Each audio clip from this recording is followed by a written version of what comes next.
les traditions sont très différentes d'enseignement. Oui, en fait, on découvre... Qu'est-ce que vous avez découvert? On découvre en fait que finalement, dans pas mal de pays européens, l'approche de l'apprentissage des langues est assez différente.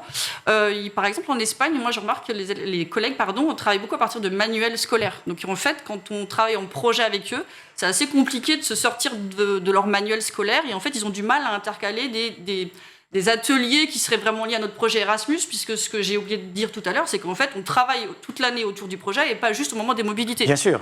La mobilité, c'est la cerise. Enfin oui, c'est le alors après, là, le si point on d'orgue. peut parler de Freinet encore, finalement, dans Freinet, il y a l'idée de se passer de manuels scolaires. Et en fait, on voit qu'à l'heure actuelle, il y a encore beaucoup de pays qui travaillent vraiment sur les manuels, qui suivent les manuels scolaires, chose que moi, en France, je ne fais pas, et chose que ma collègue en Belgique ne fait pas du tout.